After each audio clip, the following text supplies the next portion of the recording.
Borewell ಅಲ್ಲಿ ಒಳ್ಳೆ ನೀರು ಬರ್ತಾ ಇದೆ, ಸುಮಾರು ಒಂದು 3 ಇಂಚ್ ನೀರು ಬರ್ತಾ ಇದೆ. ಸುಮಾರು 3/4% ನೀರು ಸೀದಾ ನೇರವಾಗಿ ನಮ್ಮ ಬೋರ್ವೆಲ್ಗೆ ಹೋಗ್ಬೇಕು. ಇದು ನಮ್ಮ ತಾಂತ್ರಿಕತೆ.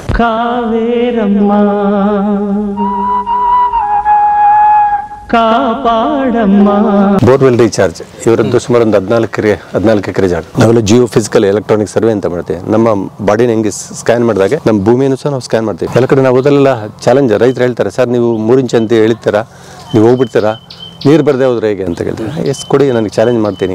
ಎಜುಕೇಟೆಡ್ ತಪ್ಪು ಮಾಡ್ತಾ ಇದ್ದಾರೆ, ರೈತರು ತಪ್ಪು ಮಾಡ್ತಾರೆ. ಮತ್ತೆ ಕೆಲವರು ಈಗ ವಾಸ್ತು ಜಾಸ್ತಿ ಆಗ್ಬಿಟ್ಟಿದೆ. ನಮ್ಮ ಜಮೀನಲ್ಲಿ ನಮ್ಮ ಸೈಡಲ್ಲಿ ಈಶಾನ್ಯ ಮೂಲೆಯಲ್ಲಿ ನೀರು ಬೇಕು. ಗಂಗೆಗೆ ಹೇಳ್ತಿದ್ದಾರೆ, ಆರ್ಡರ್ ಮಾಡ್ತಾರೆ, ನನ್ನ ಜಾಗದಲ್ಲಿ ನೀನು ಈಶಾನ್ಯ ಮೂಲೆಯಲ್ಲಿ ನೀರು ಬರಬೇಕು. ಅದಕ್ಕೆ ನಮ್ದೊಂದು ಗಾದೆ ಮಾತು ಹೇಳ್ತೀವಿ, ತಾತನ ಕಾಲಕ್ಕೆ ತೆರೆದ ಬಾವಿ, ಮಗನ ಕಾಲಕ್ಕೆ ಕೊಳವೆ ಬಾವಿ, ಮೊಮ್ಮಗನ ಕಾಲಕ್ಕೆ ಏನಪ್ಪಾ ಅಂದ್ರೆ ಖಾಲಿ ಬಾವಿ, ಖಾಲಿ ಬೋರು.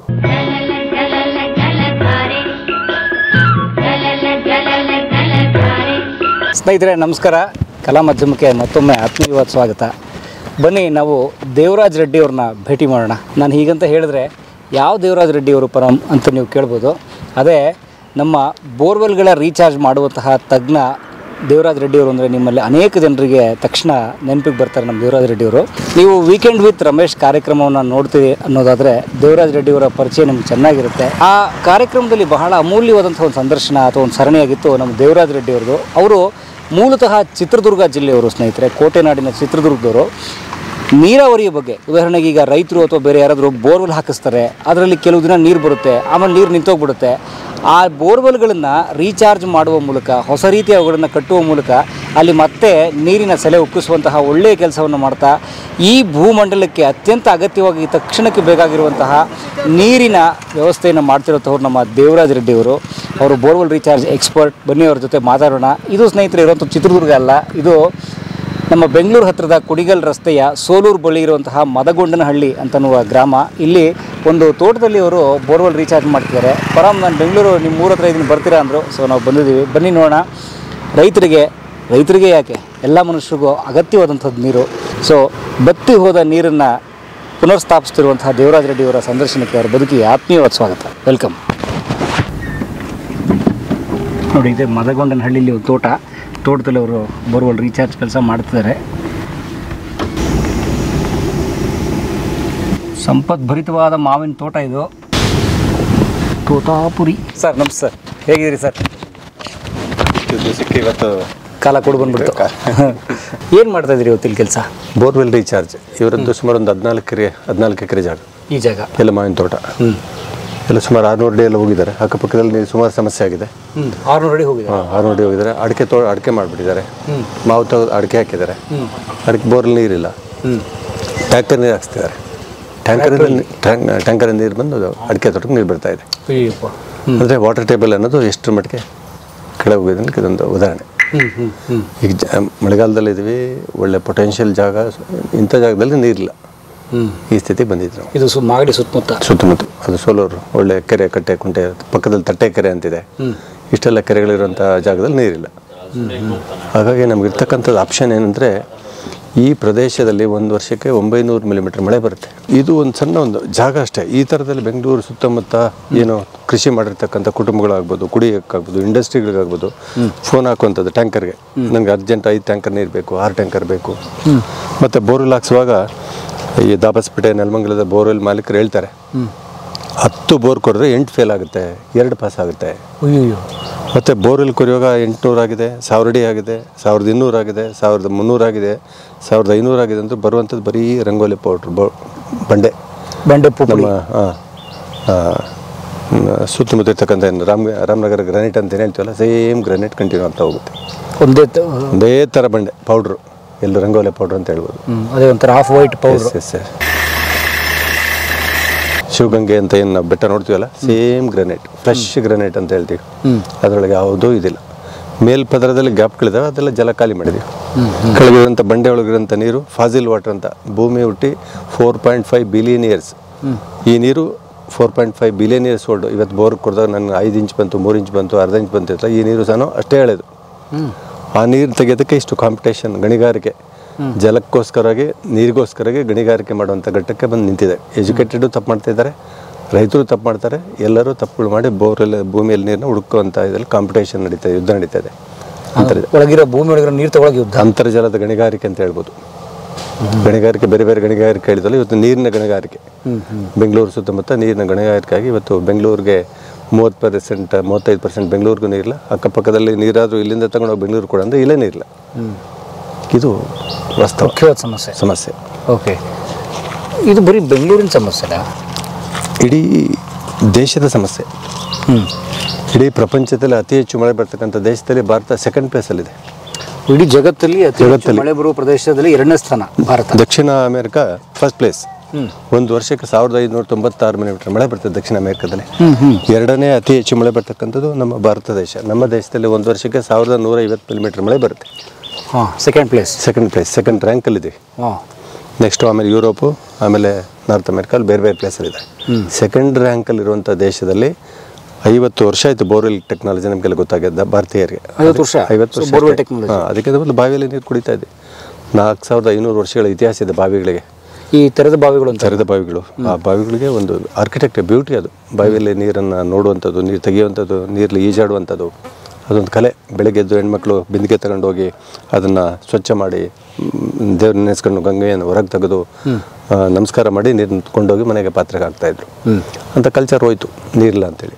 ಅದೇ ಬಾವಿಗಳನ್ನೆಲ್ಲ ಮಣ್ಣು ಮುಚ್ಚುವಂಥ ಕೆಲಸ ಮಾಡ್ತಾಯಿದ್ವಿ. ಎಲ್ಲ ಮಣ್ಣು ಮುಚ್ಚಿ ಆಗಿದೆ. ಮುಚ್ಚಿ ನಾವು ಅಲ್ಲಿ ಮಾವು ಬೆಳಿಬೇಕು, ಅಡಿಕೆ ಬೆಳಿಬೇಕು, ಇನ್ನೊಂದು ಬೆಳಿಬೇಕು. ಹಾಗಾಗಿ ನಮ್ಮ ಬಾವಿಗಳ ಅವಶ್ಯಕತೆ ಇಲ್ಲ ಅಂತ. ಎಲ್ಲಿದೆ ನೀರು ಅಂತಂದರೆ ಬೋರಲ್ಲಿ. ಮೊದಲೇ 100 ಅಡಿ ಬಾವಿ ಇರ್ತಿತ್ತು, ತುಂಬ ವಿಶಾಲವಾಗಿ ಗ್ರಾಮಕ್ಕೆ ಆಗ್ತಾಯಿತ್ತು. ಅದು ಮುಚ್ಚೋಯ್ತು. ಈಗ ಮುಚ್ಚೋಯ್ತು. ನೀರಿಲ್ಲದೆ ನಾವು ನೀರಿಲ್ಲ ಅಂತ ತಕ್ಷಣ ಜಲಮಟ್ಟ ಸ್ವಲ್ಪ ಕೆಳಗೆ ಹೋಗಿದೆ. ಹಾಗಾಗಿ ನಾವು ಬಾವಿ ವೇಸ್ಟ್ ಅಂತ, ಬಾವಿ ಯೂಸ್ ಆಗಲ್ಲ ಅಂತ ನಮ್ಮ ನಂಬಿಕೆ. ಅದು ನೀರಿಲ್ಲ ಅಂದರೆ ಅದು ಉಪಯೋಗ ಇಲ್ಲ ಅಂತ. ಆ ಥರ ಆ ಬಾವಿ ಕಟ್ಟಲಿಕ್ಕೆ ಎಷ್ಟು ಆರ್ಕಿಟೆಕ್ಟ್, ಆ ಬ್ಯೂಟಿ ಆಫ್ ದ ವೆಲ್ಸ್ ಅಂತ ಹೇಳ್ತೀವಲ್ಲ, ಅಷ್ಟು ಚಂದ ಕಲ್ಲಿನ ಕಟ್ಟಡ. ಅದಕ್ಕೆಲ್ಲ ಹಿಂದೆ ಪೂಜ್ಯ ಭಾವನೆಯಿಂದ ನೀರು ತೆಗೆದಿದ್ರು. ನಮ್ಮ ಪಾರಂಪರಿಕ ಹಿಸ್ಟ್ರಿಗಳಿರ್ತಂಥ ಬಾವಿಗಳಿದೆ. ಎಲ್ಲ ದೇವಸ್ಥಾನಗಳಲ್ಲೂ ಟೆಂಪಲ್ ಟ್ಯಾಂಕ್ಸ್ ಅಂತಿದ್ದಾವೆ, ಕಲ್ಯಾಣಿಗಳಿದ್ದಾವೆ. ಅದನ್ನು ಮರ್ತೋಗ್ಬಿಟ್ಟಿದೆ. ನಮ್ಗೆ ಗೊತ್ತಿರ್ತಕ್ಕಂಥದ್ದು ನೀರಲ್ಲಿದೆ ಅಂದರೆ ಮಕ್ಕಳಿಗೆ ಪ್ರಶ್ನೆ ಕೇಳಿದ್ರೆ ಬೋರ್ವೆಲ್ ಅನ್ನೋ ಮಟ್ಟಕ್ಕೆ ನಾವು ಉತ್ತರ ಕೊಡಬೇಕಾಗಿದೆ. ಅದಕ್ಕೆ ಮಕ್ಕಳ ಮನಸ್ಸಿಗೂ ಬಿದ್ದುಬಿಟ್ಟಿದ್ವಿ. ಅದಕ್ಕೆ ನಮ್ಮದೊಂದು ಗಾದೆ ಮಾತು ಹೇಳ್ತೀವಿ, ತಾತನ ಕಾಲಕ್ಕೆ ತೆರೆದ ಬಾವಿ, ಮಗನ ಕಾಲಕ್ಕೆ ಕೊಳವೆ ಬಾವಿ, ಮೊಮ್ಮಗನ ಕಾಲಕ್ಕೆ ಏನಪ್ಪ ಅಂದರೆ ಖಾಲಿ ಬಾವಿ, ಖಾಲಿ ಬೋರು. ಇದೇ ಉತ್ತರ ನಮ್ಮದು. ಬೋರಲ್ಲೂ ಇಲ್ಲ, ಬಾವಿಯಲ್ಲೂ ಇಲ್ಲ, ಮೊಮ್ಮಗ ಶೂನ್ಯ. ಮುಂದೆ ನಮಗೆ ನೀರು ನೋಡ್ಬೇಕಾದ್ರೆ ಕಣ್ಣಲ್ಲಿ ನೀರು ನೋಡಬೇಕು, ಇಲ್ಲಂತಂದರೆ ಮುಂದೆ ಕ್ಯಾಪ್ಸೂಲಲ್ಲಿ ನೀರು ನೋಡಬೇಕಾಗುತ್ತೆ. ಆ ಥರ ಘಟ್ಟಕ್ಕೆ ಬಂದು ಇವತ್ತು ನೀರು ನೀರಿಂದ ಮೊದಲು ಸಾಕಷ್ಟು ಅದಕ್ಕೆ ಬೆಲೆನೇ ಇರಲಿಲ್ಲ. ಇವತ್ತು ನೀರು ಅಗಾಧವಾದ ಇಷ್ಟು ಮಳೆ ಬರುವಂಥ ದೇಶದಲ್ಲಿ ನೀರಿಲ್ಲ ಅಂತಂದರೆ ಇವತ್ತು ನೀರಿಗೋಸ್ಕರವಾಗಿ ಕೋಟ್ಯಾಂತರ ರೂಪಾಯಿ ವಹಿವಾಟು. ಪಾಯಿಂಟ್ ಮಾಡೋರು ಸಿಗ್ತಾ ಇಲ್ಲ. ಪಾಯಿಂಟ್ ಮಾಡೋದ್ರಲ್ಲಿ 1000 ವೆರೈಟಿಗಳಿದ್ದಾವೆ. ಕಡ್ಡಿ ಪಾಯಿಂಟು, ಉಂಗುರ ಪಾಯಿಂಟು, ಉತ್ತ, ಬನ್ನಿ ಮೇರೆ, ತೆಂಗಿನಕಾಯಿ, ತಾಯ್ತ, ವಾಚು, ಉಂಗುರ ಅಂದರೆ ಹೇಳ್ತಾ ಹೋದರೆ ಒಂದೊಂದು ಹಳ್ಳಿಗಳಲ್ಲಿ ಹೇಳ್ತಾರೆ, ಸರ್ ಇನ್ನೂ ನಮ್ಮೂರಲ್ಲಿ ಬೇರೆ ಬೇರೆ ಇದೆ ಅಂತ ಹೇಳ್ತಾರೆ. ಇದೆಲ್ಲ ಒಂದು ಮೆಥಡು, ಪಾರಂಪರಿಕ ವಿಧಾನಗಳು. ಮತ್ತು ಕೆಲವರು ಈಗ ವಾಸ್ತು ಜಾಸ್ತಿ ಆಗಿಬಿಟ್ಟಿದೆ. ನಮ್ಮ ಜಮೀನಲ್ಲಿ, ನಮ್ಮ ಸೈಡಲ್ಲಿ ಈಶಾನ್ಯ ಮೂಲೆಯಲ್ಲಿ ನೀರು ಬೇಕು. ಗಂಗೆ ಹೇಳ್ತಿದ್ದಾರೆ, ಆರ್ಡರ್ ಮಾಡ್ತಾರೆ, ನನ್ನ ಜಾಗದಲ್ಲಿ ನೀನು ಈಶಾನ್ಯ ಮೂಲೆಯಲ್ಲಿ ನೀರು ಬರಬೇಕು, ನಾನು ದೊಡ್ಡ ಅಲ್ಲಿ ಹರಿಬೇಕು. ನನ್ನ ಹತ್ರ ಕೋಟ್ಯಾಧಿಪತಿ ನಾನು ಹೇಳಿದ್ರೆ ನೀನು ಕೇಳಬೇಕು, ತಗೋ ಎಷ್ಟು 2000 ಅಡಿನ ಆಯಿತು, ಎಲೆಕ್ಟ್ರಿಸಿಟಿಯಲ್ಲಿ 2000 ಅಡಿ ಕೊರಿಸ್ತೀನಿ, ನೀರು ಕೊಡು. ನೀವು ಭೂಮಿಗೆ ಆದೇಶ ಮಾಡ್ತಾಯಿದ್ದೀವಿ.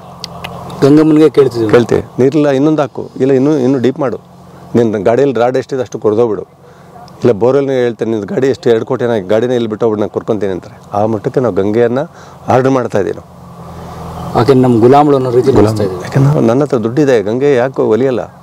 ಇಲ್ಲಿ ಸಿಗದಿದ್ರೆ ಪಕ್ಕ ಸೈಟಲ್ಲಿ ಕೊರದು ತರ್ತೀನಿ ನಾನು, ಇಲ್ಲ ಸಿಗದೆ ಇನ್ನೊಂದು ಕಿಲೋಮೀಟ್ರ್ ಹೋಗಿ ತರ್ತೀನಿ. ಇದು ನಮ್ಮ ದಾರ್ಷ್ಟ್ಯ. ಈ ಥರ ಆಗ್ತಾಯಿದೆ. ಅದಾಯ್ತಾ. ಮತ್ತು ವಿಜ್ಞಾನಿಗಳಂತ ನಮ್ಮಂಥವ್ರು ಏನಿದೀವಲ್ಲ, ನಾವೆಲ್ಲ ಜಿಯೋ ಫಿಸಿಕಲ್ ಎಲೆಕ್ಟ್ರಾನಿಕ್ ಸರ್ವೆ ಅಂತ ಮಾಡ್ತೀವಿ. ನಮ್ಮ ಬಾಡಿನ ಹೆಂಗೆ ಸ್ಕ್ಯಾನ್ ಮಾಡಿದಾಗೆ ನಮ್ಮ ಭೂಮಿಯನ್ನು ಸಹ ನಾವು ಸ್ಕ್ಯಾನ್ ಮಾಡ್ತೀವಿ. ಮೇಲಿನ ಪದರ ಎಷ್ಟು ಮಣ್ಣಿನ ಪದರ ಇದೆ, ಶಿಥಿಲವಾದ ಪದರ ಎಷ್ಟಿದೆ, ಟೊಳ್ಳು ಪದರ ಎಷ್ಟಿದೆ, ಬೆಡ್ ರಾಕ್ ಎಲ್ಲಿದೆ, ಅದನ್ನು ನಿಖರವಾಗಿ ನಮಗೆ ಗೊತ್ತಾಗುತ್ತೆ. ಅದು ಸೆಂಟ್ರಲ್ ಗೌರ್ಮೆಂಟಲ್ಲೂ ಮಿನಿಸ್ಟ್ರಿ ಆಫ್ ವಾಟರ್ ರಿಸೋರ್ಸಲ್ಲೂ ಸೇಮ್ ಟೆಕ್ನಾಲಜಿ, ಮತ್ತು ನಮ್ಮ ಸ್ಟೇಟ್ ಗ್ರೌಂಡ್ ವಾಟರ್ ಅಥಾರಿಟಿಯಲ್ಲೂ ಸೇಮ್ ಟೆಕ್ನಾಲಜಿ. ನಮ್ಮ ಥರದಲ್ಲಿ ಏನು ಮಾಡ್ತಕ್ಕಂಥ ಇಡೀ ದೇಶದಲ್ಲಿ ಇದೊಂದೇ ಮೆಥಡ್. ಅಂದರೆ ವೈಜ್ಞಾನಿಕವಾಗಿ ನೀರನ್ನ ಪತ್ತೆ ಮಾಡ್ತಕ್ಕಂಥದ್ದು ವಿಧಾನಕ್ಕೆ ಜಿಯೋ ಫಿಸಿಕಲ್ ಎಲೆಕ್ಟ್ರಾನಿಕ್ ಸರ್ವೆ ಅಂತ ಮಾಡಿಬಿಟ್ಟು ಭೂಮಿಯಲ್ಲಿ ನಿಖರವಾಗಿ ಇಲ್ಲಿ ನೀರಿದೆ, ಇಲ್ಲಿ ತೋಡಿದ್ರೆ ನಿಮಗೆ ಇಷ್ಟು ಅಡಿ ಕೇಸಿಂಗ್ ಹೋಗುತ್ತೆ, ಇಷ್ಟು ಅಡಿಗೆ ನೀರು ಬರ್ತದೆ, ಇಷ್ಟು ಅಡಿಗೆ ಬೆಡ್ ಹಾಕಿದೆ, ಇಷ್ಟು ಇಂಚು ನೀರು ಬರ್ತದೆ ಅಂತ ನಿಖರವಾಗಿ ಹೇಳುವಂಥ ವಿಧಾನ. ಅದು ಸತ್ಯ, ಇಟ್ಸ್ ಪ್ರೂವ್ಡ್. ಸರ್ಕಾರದ ನಾವು ಈಗೆಲ್ಲ ಸಾಕಷ್ಟು ಎಲ್ಲ ಕಡೆ ಮಾಡ್ತಾ ಇದ್ದೀವಿ. ನಾವು ನನ್ನ ಕೆರೆಯಲ್ಲಿ ಸುಮಾರು 20,000ಕ್ಕೂ ಹೆಚ್ಚು ಬೋರ್ ಕೊಡ್ತಿದ್ದೀವಿ ನಾನು.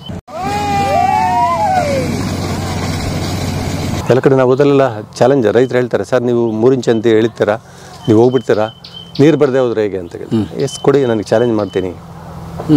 ಓಕೆ, ಕೊರೆದು ನಾನು ಹಣ ಕೊಡೋದು ಬೇಡ, ಬೋರ್ವೆಲ್ ತರ್ತೀನಿ, ಬೋರ್ವೆಲ್ ಕೊರಿಸ್ತೀನಿ, ಬೋರ್ವೆಲ್ ಕೊಡಿದ್ಮೇಲೆ ನನ್ನ ರೇಟ್ ಹೀಗಿದೆ, ನೀರು ಬಂದಮೇಲೆ ದುಡ್ಡು ಕೊಡು ಅಂತ ಹೇಳುವಾಗ ಎಷ್ಟೋ ಚಾಲೆಂಜ್ ಮಾಡಿ ನೀರು ಕೊಟ್ಟಂಥ ಉದಾಹರಣೆಗಳಿದೆ. ಅಂದರೆ ನೀವು ಹೇಳೋ ಪಾಯಿಂಟ್ ಅಕ್ಯುರೇಟ್ ಇರುತ್ತೆ. ಭೂವಿಜ್ಞಾನಿಗಳು ಯಾರೇ ಆಗಲಿ ಈ ಥರ ನಿಖರವಾಗಿ ಪಾಯಿಂಟ್ ಮಾಡ್ತಕ್ಕಂಥ ವಿಧಾನದಲ್ಲಿ 100ಕ್ಕೆ 100 ಸಕ್ಸಸ್ ರೇಟ್ ಇರ್ತದೆ. ಈ ವಿಧಾನ ಒಂದು ಪ್ರೂವ್ಡ್ ದೇಶದಲ್ಲಿ. ವೈಜ್ಞಾನಿಕ ವಿಧಾನ. ಇತ್ತೀಚಿನ ದಿನಮಾನಗಳು ಏನಾಗಿದೆ, America technology, US technology, China technology ಅಂತ ಏನೇನೋ ತಂದಿದ್ದಾರೆ. ಬಟ್ ಅದ್ಯಾವುದು ಅದಕ್ಕೆ ಬೇಸ್ ಇಲ್ಲ, ಹಿಸ್ಟ್ರಿ ಇಲ್ಲ. ಒಂದೇ ವಿಧಾನ ರಾಜ್ಯದಲ್ಲಿ ಆಗ್ಬೋದು, ಕೇಂದ್ರದಲ್ಲಿ ಆಗ್ಬೋದು ಇರ್ತಕ್ಕಂಥದ್ದು ಒಂದೇ ವಿಧಾನ. ಈ ಥರ ಸರ್ವೆ ಮಾಡೋದ್ರಿಂದ ನಮಗೆ ಫೇಲ್ಯೂರ್ ರೇಟನ್ನು ಕಡಿಮೆ ಮಾಡ್ಕೊಬಿಟ್ಟು. ಈಗ ಇಲ್ಲಿ ನೆಲಮಂಗಲದಲ್ಲಿ ಬೋರ್ವೆಲ್ ಹೇಳಿದಾಗ 10 ಬೋರ್ ಕೊಡಿದ್ರೆ 8 ಫೇಲ್ ಆಗುತ್ತೆ, 2 ಪಾಸ್ ಆಗುತ್ತೆ. 2 ಪಾಸ್ ಆಗಿದ್ದು ಸಹ ಗ್ಯಾರಂಟಿ ಇಲ್ಲ. ಬೋರ್ವೆಲ್ ತೋಡುವಾಗ 5 ಇಂಚ್ ಅಂತ ಹೇಳ್ತಾರೆ, ಪಂಪ್ ಬಿಟ್ಟರೆ ನೀರಿಲ್ಲ ಅಂತ ಹೇಳ್ತಾರೆ. ಏನಂತ ಯಾಕೆ ಹೀಗಾಗುತ್ತೆ? ಉದಾಹರಣೆಗೆ ಬೋರ್ವೆಲ್ ಕೊರೆಯೋರು ಅದು ಕೊರೆದು ನೀರು ಸಿಗೋ ಪಾಯಿಂಟ್ಗೆ ಏನು ಚಿಮ್ಮಿಸ್ತಾರೆ ಮೇಲಕ್ಕೆ? ಇಲ್ಲ, ಚಿಮ್ಸೋದಲ್ಲ. ಕರೆಕ್ಟ್, ನಿಮ್ಮ ಇದು ಕರೆಕ್ಟ್ ಇದೆ. ಭೂಮಿಯಲ್ಲಿ ಒಬ್ಬ ಭೂವಿಜ್ಞಾನಿಗಳಿಗೆ ನಮಗೇನಾಗ್ತದೆ, ಈ ಒಂದು ಜಲಕ್ಕೆ ಎಲ್ಲಿಂದ ಸೆಲೆ ಇದೆ ಅಂತ ಗೊತ್ತಾಗುತ್ತೆ. ಅಂದರೆ ಸೆಲೆ ಮೀನ್ಸ್ ರೂಟ್ ಅಕ್ವಿಫರ್ಸ್ ಅಂತ ಹೇಳ್ತೀವಿ. ಜಲದ ದಿಂಬುಗಳು, ಜಲಸ್ತರಗಳು ಅಂತ ಒಂದು ಪದ ಹೇಳ್ತೀವಿ. ನೀರಿನ ಹರಿವು, ಜಲದ ಮಾರ್ಗಗಳು ಗೊತ್ತಾಗುತ್ತೆ ನಮಗೆ. ಅಂದರೆ ಭೂಮಿಯ ಒಳಗಡೆ ಜಲದ ಮಾರ್ಗಗಳು ಇರ್ತದೆ. ಆ ಕಲ್ಲಿನ ಒಳಗೆ ಪೊಟ್ರೆಗಳು ಅಂತ ಹೇಳ್ತೀವಿ. ಟೊಳ್ಳು ಪದರ ವಲಯ ಅಂತ ಹೇಳ್ತೀವಿ. ಆ ಟೊಳ್ಳು ಪದರ ವಲಯ ನೀವು ಒಂದು ಇಲ್ಲಿ ತಟ್ಟೆಕೆರೆ ಅಂತ ಹೇಳಿದಲ್ಲ, ತಟ್ಟೆಕೆರೆಯಲ್ಲಿ ಇಷ್ಟು ಇರುವಂಥ ನೀರನ್ನ ನಿಮ್ಮ ಬೋರಲ್ಲಿ ಸಂಗ್ರಹ ಆಗಿರ್ತದೆ.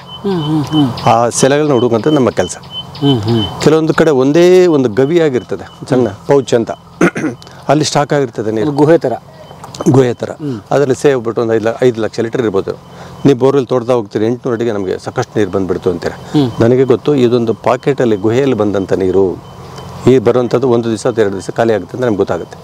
ಹಾಗಾಗಿ ಜಿಯಾಲಜಿಸ್ಟ್ ಮಾಡತಕ್ಕಂಥ ಪಾಯಿಂಟ್ಗೆ ಸಕ್ಸಸ್ ರೇಟ್ ಜಾಸ್ತಿ ಇರ್ತದೆ. ಹಾಗಾಗಿ ಸಾಕಷ್ಟು ಜನ ಈ ಥರ ವಿಫಲತೆಗೆ ಇನ್ನೊಂದು ನಮಗೆ ಗೊತ್ತಿರಬೇಕು, ಈ ನಂಬಿಕೆಗಳು ಅಂತ ಏನಿದೆ ನಮ್ಮ ಭಾರತ ದೇಶದಲ್ಲಿ, ಎಂಥ ನಂಬಿಕೆಗಳಿದೆ ಅಂತಂದರೆ, ಎಷ್ಟು ಎಜುಕೇಟೆಡ್ ಆದವರು ಈಶಾನ್ಯ ಮೂಲೆಯಲ್ಲಿ ಬೋರಾಕ್ಸ್ತಾರೆ. ಅದು ನೀರು ಇರಬೇಕು, ಪಾಯಿಂಟ್ ಇರಬೇಕಾದ್ರೆ ಎಲ್ಲ ಇರ್ಬೋದು. ನಮ್ಮ ಮನುಷ್ಯ ನೋಡಿ, ಉದಾಹರಣೆಗೆ ಇದು ವೇನ್ಸ್, ಇವು ಈ ಎಲ್ಲದೂ ನೀರು ಇದೇ ಥರ ಭೂಮಿಯಲ್ಲಿ ಜಲದ ಮಾರ್ಗಗಳಿದೆ, ಅಲ್ಲೇ ನಾವು ಪಂಚ್ ಮಾಡಬೇಕು. ಈಗ ಡಾಕ್ಟರ್ ನಮಗೆ ಗ್ಲೂಕೋಸ್ ಹಾಕ್ಬೇಕು, ಇದೇ ವೇನೇ ಹುಡುಕ್ತಾರೆ, ರಕ್ತನಾಳ ಅಥವಾ ನರ ಹುಡುಕ್ತಾರೆ. ಅದು ಜಲದ ಕಣ್ಣುಗಳು, ಜಲದ ನರಗಳು ಅಂತ ಹೇಳ್ಬೋದು. ಅಕ್ವಿಫರ್ಸ್, ಜಲದ ಸ್ತರಗಳನ್ನ ಹುಡುಕ್ತೀವಿ ನಾವು. ಅದೇ ಜಾಗದಲ್ಲೇ ನೀರು ಮಾತ್ರ ಸಿಕ್ಕುತ್ತೆ. ಈ ಥರದ ಭೂಮಿಯಲ್ಲಿ ಜಿಯಾಲಜಿ ಬಗ್ಗೆ ದೊಡ್ಡ ಹಿಸ್ಟ್ರಿ ಇದೆ, ಮತ್ತು ಕರೆದಂಥ ನುರಿತಂಥ ನಿಪುಣರಿದ್ದಾರೆ. ನಮ್ಮ ದೇಶದಲ್ಲಿ ಇಷ್ಟು ಬೋರ್ವೆಲ್ಗಳು ಫೇಲ್ಯೂರ್ ಆಗಲಿಕ್ಕೆ ಒಂದು ಕಾರಣ ಏನಂತಂದರೆ, ಜಿಯಾಲಜಿಸ್ಟ್ ಹತ್ರ ಮಾಡಿಸಿ ದೇವ್ರನ್ನ ಪ್ರಶ್ನೆ ಕೇಳ್ತಾರೆ, ಇನ್ನೊಬ್ರು ಯಾರೋ ಹೆಕ್ಕೆ ಗಿಡದ ಹತ್ರ ಬಂದು ಮತ್ತಿನ್ನೊಬ್ರು ಯಾರು ಹೇಳ್ತಾರೆ. ಜಿಯಾಲಜಿಸ್ಟ್ ಬಂದು 3 ಇಂಚ್ ಹೇಳಿ, ಯಾರೊಬ್ಬರು ಕಡ್ಡಿ ಪಾಯಿಂಟ್ ಮಾಡೋರು 5 ಇಂಚ್ ಅಂದ ತಕ್ಷಣ 5 ಇಂಚ್ಗೆ ಹೋಗಿ ಬರ್ಕೊರಿತಾರೆ. 5 ಇಂಚ್ ಫೇಲ್ ಆಯಿತು, ಅದು ಫೇಲ್ ಆಯಿತು, ಇದು ಫೇಲ್ ಆಯಿತು ಅಂತೇಳಿ ನಮ್ಮ ದೇಶದಲ್ಲಿ 100ಕ್ಕೆ 90% ಫೇಲ್ಯೂರ್ ಆಗಲಿಕ್ಕೆ ಕಾರಣ ನಮ್ಮ ಪಾರಂಪರಿಕ ನಂಬಿಕೆಗಳು. ಈ ನಂಬಿಕೆಗಳು ಸುಮಾರು ನಂಬಿಕೆಗಳು, ನೀವು ಕಾಶ್ಮೀರದಲ್ಲೂ ಹೋಗಿ ಅಲ್ಲೂ ಇದ್ದಾವೆ, ಈ ಥರದ ನಂಬಿಕೆಗಳು ತಮಿಳ್ನಾಡಲ್ಲೂ ಇದ್ದಾವೆ, ನೀವು ರಾಜಸ್ಥಾನದಲ್ಲೂ ಇದ್ದಾವೆ. ಅಲ್ಲೂ ಸಹ ಕಡ್ಡಿ ಪಾಯಿಂಟ್ ಕೊರಿಸ್ತಾರೆ, ಅಲ್ಲೂ ಭೂವಿಜ್ಞಾನಿಗಳ ಪಾಯಿಂಟನ್ನು ಕೊರಿಸ್ತಾರೆ. ಆದರೆ ಒಟ್ಟಾರೆಯಾಗಿ ದೇವರಾಜ ರೆಡ್ಡಿ ಅವರು ಇಷ್ಟು 20,000 ಬೋರ್ವೆಲ್ ಕೊರೆದಾಗ 20,000 ಬೋರ್ವೆಲ್ ಸಕ್ಸಸ್ ರೇಟ್ ಎಷ್ಟಿದೆ, ಯಾವ ಊರಲ್ಲಿ ಎಷ್ಟೆಷ್ಟು ಪಾಸ್ ಮಾಡಿದ್ದಾರೆ, ಈ ವಿಷಯ ನೋಡಬೇಕು. ತಾವು 20,000 ಬೋರ್ವೆಲ್ ಕೋರ್ಸಸ್ ಕೊರೆಯೋಕ್ಕೆ ಮಾರ್ಗದರ್ಶನ ಮಾಡಿದ್ದಾರೆ. ಎಷ್ಟು ಪಾಸಿಂಗ್ ಪರ್ಸೆಂಟೇಜ್? ನಮ್ಮದು ಆ್ಯಕ್ಚುಲಿ ನಿಖರವಾಗಿ ನಾನು 1987ರಲ್ಲಿ ವೃತ್ತಿ ಪ್ರಾರಂಭ ಮಾಡಿದೆ. ಅವಾಗೆಲ್ಲ ಭೂಮಿಯಲ್ಲಿ ಸಾಕಷ್ಟು ನೀರಿತ್ತು. ಎಷ್ಟೊಂದು ಊರುಗಳು ನಮ್ಮದು ಬೋರ್ವೆಲ್ ಪಾಯಿಂಟ್ ಮಾಡೋರು ಹೋದರೆ ಸಾಕು, ಇಡೀ ಊರಿನಲ್ಲೇ ಮುತ್ತಿಗೆ ಹಾಕ್ಬಿಡೋರು, 100 ಜನ ಸೇರೋರು ಪಾಯಿಂಟ್ ಮಾಡುವಾಗಲೇ. ಅಂದರೆ ಆ ಪ್ರೀತಿ ಇತ್ತು ಜನರಲ್ಲಿ. ಅವಾಗ ಜಲದ ಸಾಕಷ್ಟು ಮೇಲೆ ಇತ್ತು, ಎಸ್ಪೆಷಲಿ ಬಳ್ಳಾರಿ ಜಿಲ್ಲೆ ಅವೆಲ್ಲ ಡ್ರೈ ಬೆಲ್ಟ್ಗಳು ಅಂತ ಪ್ರದೇಶದಲ್ಲಿ. ಇಂಥದ್ದೆಲ್ಲ ಸಾಕಷ್ಟು ಪಾಯಿಂಟ್ ಮಾಡುವಾಗ ನಮ್ಗೆ ನಿಖರವಾಗಿ ಇಷ್ಟೇ ಡೆಪ್ತ್ ಅಂತ ಕೊಡ್ತಾ ಇದ್ವಿ. 5 ಎಕರೆ 10 ಎಕರೆ ತೋಟ ಮಾಡೋದು ಇಂಪಾರ್ಟೆಂಟ್ ಅಲ್ಲ, ಆ ಬೋರ್ವೆಲ್ನ ಉಳಿಸ್ಕೊಳ್ಳೋಂಥ ಕೆಲಸ. ಮೊದಲು ಬೋರ್ವೆಲ್ ಕೊರೆಯುವಾಗ ಸರ್ಕಾರದ ಒಂದು ಪಾಲಿಸಿ ಇತ್ತು, 24 ಮೀಟರ್ ಮಾತ್ರ ಬೋರ್ ಕೊರಿಸ್ಬೇಕು. 24 ಮೀಟರ್ ಅಂದರೆ ಸುಮಾರು ಒಂದು 80 ಅಡಿಗಿಂತ ಜಾಸ್ತಿ ಬೋರ್ ಕೊರಿಸ್ಬಾರ್ದಂಥ ಕಾನೂನು ಇತ್ತು. ಈಗ ಎಷ್ಟು ಅಡಿ ಹೋಗಿದ್ದು ಅಂತಂದರೆ 3,000 ಅಡಿ ಹೋಗಿದೆ. 3,000 ಅಡಿ ಏನು ಮಾಡ್ತಾ ಇದ್ದೀವಿ? ಸರ್ಕಾರ ಬೋರ್ವೆಲ್ ಬಂದದ್ದು ಇದು ಪಾಲಿಸಿನೇ ಬೇರೆ, ಈಗ ನಮ್ಮ ಪಾಲಿಸಿಗಳೇ ಬೇರೆ. ಕಾರಣ ಜಲ ಬರಿದು ಮಾಡುವಂಥ ಇದರಲ್ಲಿ ಪ್ರತಿಯೊಬ್ಬರದ್ದು ಪಾಲಿದೆ. ನಾನು ಹೇಳಿದಾಗ ಅವಾಗೆಲ್ಲ 80-100 ಅಡಿಗೆ ನೀರು ಸಿಗುವಂಥ ನೀರನ್ನ ದೇವರಾಜ ರೆಡ್ಡಿ ಅವ್ರು ಬಂದರೆ ನೀರು ಸಿಗುತ್ತೆ ಅಂತೇಳಿ 1 ಪಾಯಿಂಟ್ ಆಯಿತು, 2 ಆಯಿತು. ನನ್ನ ವ್ಯಾಪ್ತಿ ಹೆಚ್ಚಾಗ್ತಾ ಹೋಯಿತು, ಬೇರೆ ರಾಜ್ಯಕ್ಕೆ ಹೋದೆ. ಈ ಥರ ಹೋಗಿ ಸುಮಾರು ಒಂದು 20,000ಕ್ಕೂ ಹೆಚ್ಚು ಬೋರ್ವೆಲ್ ಕೊಡೋಯ್ತಾ ಬಂದೆ. ಕೆಲವು ಕಡೆ ಕಡಿಮೆ ಬಂದಿದೆ, ಕೆಲವು ಕಡೆ ಕಡಿಮೆ ಬಂದಂಥ ಉದಾಹರಣೆ ಇದೆ. ಅಂದರೆ 2 ಇಂಚ್ ಹೇಳಿರೋ ಜಾಗದಲ್ಲಿ 1.5 ಬಂದಂಥದ್ದಿದೆ, 5 ಇಂಚ್ ಹೇಳಿರೋ ಕಡೆ 4 ಇಂಚ್ ಬಂದಂಥ ಉದಾಹರಣೆಗಳಿದೆ. ಈ ಥರ ಇದೆ. ಟೋಟಲಿ ನಮ್ಮದು 99% ಸಕ್ಸಸ್ ರೇಟ್ ಕೊಟ್ಟಂಥ ಒಂದು ಈ ತಂತ್ರಜ್ಞಾನ ನಮ್ಮ ಹತ್ರ ಇದೆ. ಓಕೆ. ಸೊ ಸಾಧ್ಯವಾದಷ್ಟು ವಿಜ್ಞಾನಿಗಳ ನಾನು ಹೇಳುವಂಥದ್ದಂದರೆ ವಿಜ್ಞಾನಿಗಳ ಮಾರ್ಗದರ್ಶನದಲ್ಲಿ ಹೋಗಿ. ಇಲಾಖೆಗಳಿದೆ, ಒಂದು ಅಂತರ್ಜಲ ಇಲಾಖೆ ಅಂತಂದೇ ಇದೆ, ಮಿನಿಸ್ಟ್ರಿ ಆಫ್ ವಾಟರ್ ರಿಸೋರ್ಸಸ್ ಇದೆ, Karnataka state disaster management cell ಅಂತ ಇದೆ, ನೀರಾವರಿ ಪ್ರಾಧಿಕಾರ ಇದೆ. ಇಲ್ಲಿ ನಿಮಗೆ ಮಾಹಿತಿಗಳು ಸಿಗುತ್ತೆ. ಅಲ್ಲಿಗೆ ಇರ್ತಕ್ಕಂಥ ಟೆಕ್ನಾಲಜಿ ಅಂತ ಮೀಟರ್ಗಳು ತಗೊಂಡು ಪಾಯಿಂಟ್ ಮಾಡಿಸಿ. ಯಾವುದೋ ಯೂಟ್ಯೂಬ್ಗಳಲ್ಲಿ ಏನೋ ಬಂತು ಅಂತ ಹೇಳಿ ದಯಮಾಡಿ ರೈತರು ಮೋಸ ಹೋಗಬೇಡಿ ಅಂತ ಕೋಟಿ ಖರ್ಚು ಮಾಡ್ತಾ ಇದ್ದೀವಿ. ಶಿವಮೊಗ್ಗ ಜಿಲ್ಲೆ ಸಾಕಷ್ಟು ಮಳೆ ಬರುವಂಥದ್ದು, ಪಶ್ಚಿಮ ಘಟ್ಟದ ಹೆಬ್ಬಾಗಲು ಅಂತ ಶಿವಮೊಗ್ಗ ಜಿಲ್ಲೆ ಒಳಗೆ ಅಲ್ಲಿ ಬೋರ್ವೆಲ್ ಹೇಳ್ತಾರೆ ಸರ್ 10 ಬೋರ್ವೆಲ್ ಕೊಡಿದ್ರೆ 6 ಫೇಲ್ಯೂರ್ ಆಗ್ತದೆ ಅಂತ ಹೇಳ್ತಾರೆ. ಮಲೆನಾಡಲ್ಲಿ ಅನೇಕ ನದಿಗಳ ಉಗಮಸ್ಥಾನ ಜಿಲ್ಲೆ, ಎಲ್ಲ ನದಿಗಳು ಅಲ್ಲಿಂದಲೇ ಹೋಗ್ತಕ್ಕಂಥದ್ದು. ಸಾಕಷ್ಟು ಮಲೆನಾಡು ವರ್ಷಪೂರ್ತಿ ಮಳೆ ಸುರಿಯುವಂಥ ಜಾಗದಲ್ಲಿ ಫೇಲ್ಯೂರ್ ಆಗ್ತಾ ಇದೆ. ಆಗುಂಬೆಯಲ್ಲಿ ವರ್ಷ 25 ಬೋರ್ ಕೊಡ್ತಾರೆ. ನಾವು 1-2ನೇ ಕ್ಲಾಸ್ನಲ್ಲಿ ಕರ್ನಾಟಕದ ಚಿರಾಪುಂಜಿ ಅಂತ ಆಗುಂಬೆ ಕೇಳ್ತಾ ಇದ್ವಿ. ಪರೀಕ್ಷೆ ಬರ್ತಾ ಇದ್ವಿ. ಕರ್ನಾಟಕದ ಚಿರಾಪುಂಜಿ ಯಾವುದು ಅಂತಂದೇಳಿ ಬ್ಲ್ಯಾಂಕ್ ಕೊಟ್ಟರೆ ಆಗುಂಬೆ ಅಂತ ಬರೀತಾ ಇದ್ವಿ. ಅಂಥವ್ರಲ್ಲಿ 25 ಬೋರಲ್ಲಿ 608 ಹೋಗಿದ್ವಿ. ಕೋಣಂದೂರು, ತೀರ್ಥಹಳ್ಳಿ, ಸಾಗರ, ಹೊಸನಗರ ಇಂಥ ತಾಳಗುಪ್ಪದಂಥ ಪ್ರದೇಶದಲ್ಲಿ ನೀವು 600-800 ಅಡಿ ಕೊರಿತಾ ಇದೆ. ಲಿಂಗನಮಕ್ಕಿ ಡ್ಯಾಮ್ ಪಕ್ಕದಲ್ಲಿದೆ. ನೀವೇನಾದ್ರೂ ಇಲ್ಲಿ ರಂಧ್ರ ಕೊಡೋದು ಲಿಂಗನಮಕ್ಕಿ ಡ್ಯಾಮ್ ಒಳಗೆ ಹೋಗ್ಬೋದು. ಅಂದರೆ ಏನು ನಮ್ಮ ಸೈನ್ಸ್ ಏನಂತ ಪಶ್ಚಿಮ ಘಟ್ಟಗಳು ಮೋಸ್ಟ್ಲಿ ಅದು ಬರದಾಗಿದೆ. ಅದಕ್ಕೆ ಅಲ್ಲಿ ಗೊತ್ತಲ್ಲ ನಮಗೆ, ವರದಾ ನದಿ ನೀರಿನ ನಿಲ್ಲಿಸ್ತು, ತುಂಗಾ ನಿಲ್ಲಿಸ್ತು, ಭದ್ರಾ ನಿಲ್ಲಿಸ್ತಾ ಇದೆ, ಕಾವೇರಿಯಲ್ಲಿ ನಿಲ್ಲಿಸ್ತಿತ್ತು. ಹಿಂಗೆ ಎಲ್ಲ ನದಿಗಳು ನೀರು ನಿಲ್ಲಿಸ್ತಾ ಹೋದರೆ ನೀವು ನೀರಲ್ಲಿ ಅಂದರೆ ಬೋರಲ್ಲಿ ಅನ್ನೋ ಥರ ಆಗಿದೆ. ಖಂಡಿತ ದಯಮಾಡಿ ಭೂಮಿಯಲ್ಲಿ ಇರ್ತಕ್ಕಂಥ ನೀರಿನಲ್ಲಿ 80% ನೀರನ್ನು ಬರಿದು ಮಾಡಿದ್ವಿ ಅಂತರ್ಜಲ. ಇನ್ನೊಂದು 20% ಇದೆ. ಆ ನೀರು ಏನಾದರೂ ನಾವು ತೆಗಿತಕ್ಕಂಥ ಒಂದು ಟೆಕ್ನಾಲಜಿಗೆ ಹೋದರೆ ಅದನ್ನು ನಮಗೆ ಸಿಗೋದಿಲ್ಲ. ಹಾಗಾಗಿ ಟೆಕ್ನಾಲಜಿ ಜೊತೆಯಲ್ಲಿ ಮನುಷ್ಯ ಕೆಲವೊಂದು ಮುನ್ನೆಚ್ಚರಿಕೆ ಇಟ್ಕೊಂಡು ಎಚ್ಚರಿಕೆ ಹೆಜ್ಜೆಗಳನ್ನ ಇಡಬೇಕು. ಮನುಷ್ಯ ಎಚ್ಚರಿಕೆ ಹೆಜ್ಜೆ ಹಿಡಿದು ಹೋದರೆ ಮುಂದಿನ ದಿನಮಾನಗಳಲ್ಲಿ ಭೂಮಿಯನ್ನು ರಂಧ್ರ ಮಾಡ್ತೀವಿ. ಭೂಮಿ ಏನಾದರೂ ಭೂಕಂಪ ಆಯಿತು, ಏನಾದರೂ ತೊಂದರೆ ಆಯಿತು ಅಂತಂದ್ರೆ ನಮ್ಮ ಬೋರ್ಗಳೇ ಕಾರಣ ಆಗುತ್ತೆ. ಭೂಕಂಪಗಳಿಗೆ ಈ ಮಾಡಿ ನೀವು ಎಷ್ಟು ನಾವು ದೋಸೆ ತೂತಗಳು ಹಾಕಿದಂಗೆ ಬೆಂಗಳೂರು ಸಿಟಿ ಒಳಗೆ ಬೆಂಗಳೂರು ನಗರಕ್ಕೆ 550 ಬೋರ್ವೆಲ್ ಮಿಷಿನ್ಗಳಿದ್ದಾವೆ, ರಿಗ್ಗಳು, ರಿಜಿಸ್ಟರ್ಡ್ ಲಾರಿ ಡ್ರಿಲ್ಲರ್ಸ್ ಅಸೋಸಿಯೇಷನ್ ಮಾಡ್ಕೊಂಡಿದ್ದಾರೆ. ಅವರೆಲ್ಲ ಮೊನ್ನೆ ಒಂದು ಸ್ಟ್ರೈಕ್ ಮಾಡಿದ್ರು ಅರಮನೆ ಗ್ರೌಂಡಲ್ಲಿ. ಎಲ್ಲ 550 ಲಾರಿಯವರು ಬಂದು ನಿಂತಿದ್ರು ಅವತ್ತೊಂದು ನಮ್ಗೆ ಹಬ್ಬ ಬೋರ್ವೆಲ್ ನೋಡಲಿಕ್ಕೆ. ಎಲ್ಲ ಹೈಟೆಕ್ ಏನು ಮೌಂಟಿಂಗ್ ಆಗಿ ಬಂದಂಥ ಚಂದದ ಬೋರ್ವೆಲ್ ಲಾರಿಗಳು ಬಂದು ಅಲ್ಲೆಲ್ಲ ನಿಲ್ಲಿಸಿದ್ದಾರೆ. ಅದನ್ನು ನೋಡುವಾಗ ನನಗೆ ಅನ್ನಿಸ್ತಾ ಇತ್ತು, ಖುಷಿ ಕೇಳಿ ಎಷ್ಟು ರಿಗ್ ಇದೆ ಸರ್. 550 ಇದೆ ಅಂತ ಈ ವರ್ಷಕ್ಕೆ. ಕೆಲವು ವರ್ಷದಲ್ಲಿ ಅದು 600 ಆಗ್ಬೋದು, 700 ಆಗ್ಬೋದು. ಬೆಂಗಳೂರಲ್ಲೇ ಇಡೀ ಕರ್ನಾಟಕ ದೇಶ ಇಷ್ಟ. ಸೊ ಇಲ್ಲಿ ರಿಜಿಸ್ಟರ್ಡ್ 550 ಬೆಂಗಳೂರಿನ ಸಿಟಿಗೆ ಒಂದಕ್ಕಿದೆ. ಅದಕ್ಕೆ ಅವ್ರು ಕೇಳಿದಾಗ ಒಂದು ದಿವಸಕ್ಕೆ ಎಷ್ಟು ಬೋರ್ ಹಾಕ್ತೀರಿ ಅಂದರೆ ಒಂದು ದಿವಸಕ್ಕೆ 2 ಬೋರ್ ಹಾಕ್ತಾರೆ. ಒಂದು ಲಾರಿಯವರು 550 ಬೋರ್ವೆಲ್ ಇಂಟು 2 ಒಂದು ದಿವಸಕ್ಕೆ 1100 ಬೋರ್ವೆಲ್ಗಳು ಬೆಂಗಳೂರು ನಗರದಲ್ಲಿ ಆಗ್ತದೆ. ಪ್ರತಿದಿನ 1100 ಬೋರ್ವೆಲ್ಗಳು ಒಂದು ದಿವಸಕ್ಕೆ. ಒಂದು ತಿಂಗಳಿಗೆ ಎಷ್ಟಾಯಿತು, ಒಂದು ವರ್ಷಕ್ಕೆ ಎಷ್ಟಾಯಿತು? ಈ 50 ವರ್ಷದಲ್ಲಿ ನಿಮ್ಮ ಬೆಂಗಳೂರಿನಲ್ಲಿ ನಾವು ಇಲ್ಲಿವರೆಗೆ ಕೊರೆದಂಥ ಬೋರ್ವೆಲ್ಗಳ ಸಂಖ್ಯೆ ಎಷ್ಟಾಗಿರ್ಬೋದು ಸರ್? ತಿಂಗಳಿಗೆ 33,000 ಬೋರ್ವೆಲ್ಸ್. ಈ ಲೆಕ್ಕದಲ್ಲಿ ನೋಡಿದ್ರೆ ಖಂಡಿತ ಮುಂದಿನ ದಿನಮಾನಗಳಲ್ಲಿ ಬೆಂಗಳೂರಿಗೆ ಏನಾದರೂ ಆಘಾತ ಆದರೆ ಇನ್ಯಾರಿಂದಲೂ ಆಗಲ್ಲ, ನಮ್ಮ ಬೋರ್ವೆಲ್ಗಳೇ ಕಾರಣ ಆಗುತ್ತೆ. ಎಲೆಕ್ಟ್ರಾನಿಕ್ ಸಿಟಿಯಲ್ಲಿ 30-50 ಸೈಟಲ್ಲಿ 3 ಬೋರ್ ಕೊರೆದವರು ಒಬ್ಬ ವ್ಯಕ್ತಿ. 3 ಬೋರ್ವೆಲ್ 30-50 ಸೈಟಲ್ಲಿ ಒಂದು 3 ಬೋರ್ವೆಲ್ ಕೊರಿತೀವಿ ಅಂತಂದರೆ ಎಲ್ಲಿವರೆಗೂ ನಮ್ಮ ಮನಸ್ಥಿತಿ ಹೋಗಿದೆ. 2000 ಅಡಿ ಹೋಗಿದ್ದಾರೆ. ನನಗೆ ಅರ್ಧ ಇಂಚ್ ನೀರು ಬಂದಿದೆ, ಬೆಂಗಳೂರಿನಲ್ಲಿ ಪಂಪ್ ಸಿಗ್ತಿಲ್ಲ ಅಂತ ಹೇಳ್ತಿದ್ದಾರೆ. ಅರ್ಧ ಇಂಚ್ ಪಂಪ್ ಸಿಗ್ತಿಲ್ಲ ಅಂತ. ಅರ್ಧ ಇಂಚಿಗೆ ನೀರು ಪಂಪಲ್ಲಿ ತಮಿಳ್ನಾಡಿಂದ ಎಲ್ಲ ಹೋಗಿ ಮ್ಯಾನುಫ್ಯಾಕ್ಚರ್ ಮಾಡ್ಸ್ಕೊಂಡು ಬರಬೇಕು ನಾವು. ಅರ್ಧ ಇಂಚ್ ನೀರನ್ನು ತೆಗಿಲಿಕ್ಕೆ ಎಷ್ಟು ಲಕ್ಷಗಳು ಬೇಕು ಗೊತ್ತಾ? ಆ ನೀರು ಹೊರಗೆ ಬಂದರೂ ಅದು ನೀರ ಏನು ರಸವ, ಕಲ್ಲಿನ ರಸನ, ಏನು ಫಾಜಿಲ್ ವಾಟ್ರ, ಪಳ್ಳಿ ಕಲ್ಲಿನ ನೀರನ್ನು ತೆಗಿತಾ ಇದ್ದೀನಿ. 2000 ಅಡಿ ಆಳ, 2000 ಅಡಿ ಆಳಕ್ಕೆ ಹೋದರೆ. ಬಟ್ ಅನೇಕ ವಿಜ್ಞಾನಿಗಳು ಹೇಳ್ತಾರೆ 1,500 ಅಡಿ ಮೇಲೆ ಹೋದರೆ ಅದು ಫ್ಲೋರೈಡ್ ನೀರು. ನನ್ನ ಪ್ರಕಾರ ಆಗಲೇ ಹೇಳಿದ್ರಲ್ಲ, ನಮ್ಮ BP ರಾಧಾಕೃಷ್ಣ ಇವತ್ತು ಬೋರ್ವೆಲ್ ನಮಗೆ ಟೆಕ್ನಾಲಜಿ ನಮ್ಮ ದೇಶಕ್ಕೆ ತೋರಿಸ್ಕೊಟ್ಟರು BP ರಾಧಾಕೃಷ್ಣ ಅವರು. BP ರಾಧಾಕೃಷ್ಣ ಅವರು ವಿಜ್ಞಾನಿಗಳು.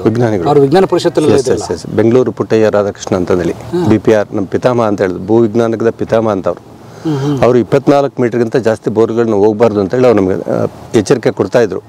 ನಾವು 24 ಮೀಟರ್ನಿಂದ 30 ಮೀಟರ್ ಅಂತ ಕೊಟ್ಟರೆ ಸಾಕು ನಮ್ಮನ್ನು ಕ್ಲಾಸ್ ತಗೊಳ್ತಾಯಿದ್ರು. ಏನು ಮಾಡ್ತಾಯಿದ್ದೀರಿ ನೀವು, ಮದರ್ ಅರ್ಥನ್ನೇನು ರಂಧ್ರ ಮಾಡ್ತೀವಿ ಅಂತ ಕೂತ್ಕೊಂಡಿದ್ರು. ಅಂಥ ಟೆಕ್ನಾಲಜಿಯನ್ನು ಕೊಟ್ಟಂಥವ್ರು. ಅವತ್ತೇ ನಾವು ಎಚ್ಚರಿಕೆಯಿಂದ ಇದ್ದರೆ ಇಷ್ಟು ಆಘಾತ ಆಗ್ತಿರಲಿಲ್ಲ. ಈ ನಾವು ಹೋಗ್ತಾಯಿದ್ದೆ ಬೋರ್ಗಳಿಂದ, ಯಾವುದು ಕಡಿವಾಣ ಇಲ್ಲ. ಎಷ್ಟು ಅಡಿ ಕೊರಿಬೇಕಂತೇಳಿ ಯಾವ ಸರ್ಕಾರ ಹೇಳ್ತಾ ಇಲ್ಲ. ನನ್ನ ದುಡ್ಡು, ನನ್ನ ಜಮೀನು, ನನ್ನ ಸೈಟು. ಎಷ್ಟು ಬೇಕಾದ್ರೂ ಕೊರಿಬೋದು, ಯಾವ ಪಾಲಿಸಿ ಇಲ್ಲ. ಒಟ್ಟು ನೀರು ಬರೋವರೆಗೂ ನಾನು ರೆಸ್ಟ್ ಮಾಡಲ್ಲ ಅಂತ. ಬೆಂಗಳೂರಿನಲ್ಲಿ ಒಂದು ದಿವಸಕ್ಕೆ 1100 ಬೋರ್ವೆಲ್ ಆಗುತ್ತಂದರೆ ಈ 50 ವರ್ಷದಲ್ಲಿ ನನ್ನ ಪ್ರಕಾರ ಬೆಂಗಳೂರಲ್ಲಿ ನಾವು ಇಡೀ ದೇಶದಲ್ಲಿ ಕೊರೆದಂಥ ಬೋರ್ವೆಲ್ಗಳ ಸಂಖ್ಯೆ 6 ಕೋಟಿ ಬೋರ್ ಕೊಡ್ತೀವಿ ಇಡೀ ಭಾರತ ದೇಶದಲ್ಲಿ. ಇಡೀ ಪ್ರಪಂಚದಲ್ಲಿ ಅತಿ ಹೆಚ್ಚು ಕೊಳವೆ ಬಾವಿಗಳನ್ನು ಕೊರೆದು ಅಂತರ್ಜಲ ಅಂತ ತೆಗಿತಕ್ಕಂಥ ದೇಶದಲ್ಲಿ ಭಾರತ ಫಸ್ಟ್ ಪ್ಲೇಸಲ್ಲಿದೆ. ಬೋರ್ವೆಲ್ ಕೊರೆದು ಅಂತರ್ಜಲವನ್ನು ಸಿರಂಜ್ ಥರದಲ್ಲಿ ನೀರನ್ನ ಸಕ್ ಮಾಡೋದ್ರಲ್ಲಿ ಇಡೀ ಪ್ರಪಂಚದಲ್ಲಿ ಫಸ್ಟ್ ಪ್ಲೇಸಲ್ಲಿ ಭಾರತ ಇದೆ. ಒಂದು ವರ್ಷಕ್ಕೆ 250 ಬಿಲಿಯನ್ ಕ್ಯೂಬಿಕ್ ಕಿಲೋಮೀಟರ್ ನೀರಿನ ಅಂತರ್ಜಲವನ್ನು ತೆಗಿತಾ ಇದ್ದೀವಿ ನಾವು. ಕುಡಿಯೋಕ್ಕೆ ಬೇಕು, ಕಾರ್ಖಾನೆಗಳಿಗೆ ಬೇಕು, ಇಂಡಸ್ಟ್ರಿ ಬೇಕು, ನಮಗೆ ಬರುವಂಥ ತರಕಾರಿ ಫುಡ್ ಪ್ರೊಡಕ್ಷನ್ ಎಲ್ಲ ಅಂತರ್ಜಲದಿಂದಲೇ. 80% ನಾವು ಬೆಳೀತಕ್ಕಂಥ ಗ್ರೈನ್ಸ್ ಆಗ್ಬೋದು, ರೈಸು, ತರಕಾರಿ, ಅನ್ನ ಬರೋದು ಅಂತರ್ಜಲದಿಂದಲೇ. ಅಂತರ್ಜಲ ಏನಾದರೂ ಒಂದು ದಿವಸ ಮುಷ್ಕರ ಮಾಡಿದ್ರೆ ನಮಗೆ ತಿನ್ನೋಕ್ಕೆ ಆಹಾರನೇ ಇಲ್ಲ, ಅಷ್ಟು ಅಂತರ್ಜಲಕ್ಕೆ ಡಿಪೆಂಡ್ ಆಗೋಗ್ಬಿಟ್ಟಿದೆ ನಾವು. ಈ ರೇಷ್ಯದಲ್ಲಿ ನೀರು ತೆಗೆದ್ರೆ ಒಂದು ಇದರಲ್ಲಿ ನನ್ನ ಪ್ರಕಾರ ಎಷ್ಟು ಬೋರ್ವೆಲ್ಸ್ ಕೊರೆದಿದ್ದೀವಿ ಅಂದರೆ ಆಕಾಶದಲ್ಲಿ ನಕ್ಷತ್ರಗಳು ಎಷ್ಟಿದೆಯೋ ಅಷ್ಟ ಸಂಖ್ಯೆ ಬೋರ್ಗಳನ್ನ ಭೂಮಿಯಲ್ಲಿ ಹಾಕಿದ್ದೀವಿ ಅಂತ. ಇದು ಎಚ್ಚರಿಕೆ ಗಂಟೆಗಳನ್ನ ಹೇಳ್ತಾ ಇದ್ದೀವಿ, ವಾರ್ನ್ ಮಾಡ್ತಾ ಇದ್ದೀವಿ. ಇನ್ನು ಮಾತ್ರ ಅಲರ್ಟ್ ಆಗಿ ಬೋರ್ವೆಲ್ ಕೊರೆನ ಒಂದಷ್ಟು ಕಡಿವಾಣ ಹಾಕಿ, ಭೂಮಿಯಲ್ಲಿ ಏನಾದ್ರು ಸಿಂಕ್ ಆಗಿ ಭೂಮಿಗಳಲ್ಲಿ ಕಟ್ಟಡ ಕುಸಿತ ಆಯ್ತು ಅಂದರೆ ಇದಕ್ಕೆ ಕಾರಣ ಆಗುತ್ತೆ. ಯಾಕಂದರೆ ಮೇಲ್ ಸ್ತರದಲ್ಲಿ soil zone, weathered zone, fracture zone ಈ ಎಲ್ಲ ಪದರಗಳೆಲ್ಲ ಖಾಲಿಯಾಗಿದೆ, ಗಾಳಿ ತುಂಬ್ಕೊಂಡ್ಬಿಟ್ಟಿದೆ. ವಾಟರ್ ಇದ್ದರೆ ಆದರೂ ಅದು ಪ್ರೆಷರ್ಲ ಭೂಮಿ ಮೇಲೆ ಬೀಳ್ತಾ ಇತ್ತು, ವಾಟರೇ ಇಲ್ಲ. ಹಂಗಾಗಿ ಒಂಥರ ಟ್ಯೂಬ್ಲೆಸ್ ಟೈರ್ ಇದೆ, ಅದೇ ಗಾಳಿ ಇಲ್ಲ, ಒಂಥರ ಖಾಲಿ ಹೋಲ್. ಹಾಗಾಗಿ ಭೂಮಿ ಎಲ್ಲಿ ಬೇಕಾದ್ರೂ ನಿಮಗೆ ಸಿಂಕ್ ಆಗ್ಬೋದು. ಇಡೀ ದೇಶದಲ್ಲಿ 6 ಕೋಟಿ ತೂತುಗಳು. 6 ಕೋಟಿ, ಅದು ನಮ್ಮ ಅಂಕಿ ಸಂಖ್ಯೆ ಪ್ರಕಾರ. ಇನ್ನು 11 ಕೋಟಿ ಎಷ್ಟಿದೆ ಡೇಟಾ, ಅದು 11 ಎಷ್ಟಿದೆ ಗೊತ್ತಿಲ್ಲ, ಅನಾಥರೈಸ್ಡ್ ಗೊತ್ತೇ ಇಲ್ಲ.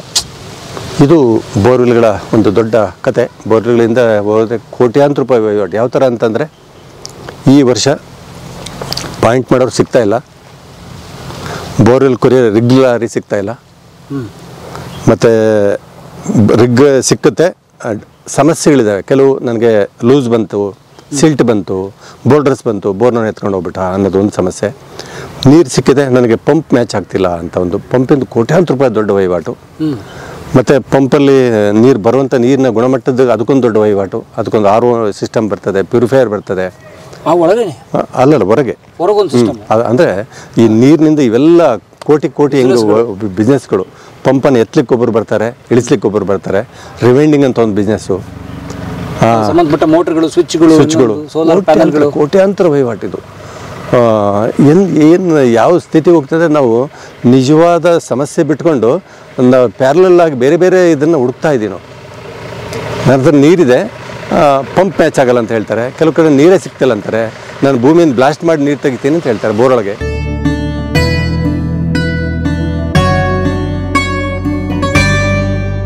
ದೇವರಾಜ್ ರೆಡ್ಡಿ ಅವ್ರ ಸರ್ದು ಕೂಡ ಒಂದು ಯೂಟ್ಯೂಬ್ ಪೇಜ್ ಇದೆ, ಡಾಕ್ಟರ್ ದೇವರಾಜ್ ರೆಡ್ಡಿ ಅಂತ ಹೇಳಿ ಯೂಟ್ಯೂಬಲ್ಲಿ ಹೋದ್ರೆ ಅಲ್ಲಿ ಸಹ ಬೋರ್ವೆಲ್ ಬಗ್ಗೆ, ಇಂಗುಗುಂಡಿ ಬಗ್ಗೆ, ನೀರಿನ ಬಗ್ಗೆ ಮಾಹಿತಿಯನ್ನು ತಗೊಳ್ಳಿ. ಮತ್ತೆ ವೆಬ್ಸೈಟ್ ಇದೆ georainwaterboard.org, ವೆಬ್ಸೈಟ್ ಅಲ್ಲಿ ಮಾಹಿತಿ ಇದೆ. ಸ್ನೇಹಿತರೆ, ಕಲಾ ಮಾಧ್ಯಮದ ಎಲ್ಲ ಸಂದರ್ಶನಗಳನ್ನ ನೀವೀಗ ಓದಬಹುದು. www.kalamadhyama.com ಈ ವೆಬ್ಸೈಟ್ಗೆ ವಿಸಿಟ್ ಮಾಡಿ ಇಂಟರ್ವ್ಯೂಗಳನ್ನು ಓದುವ ಸಂಸ್ಕೃತಿ ಹೆಚ್ಚಾಗಲಿ. ಧನ್ಯವಾದ.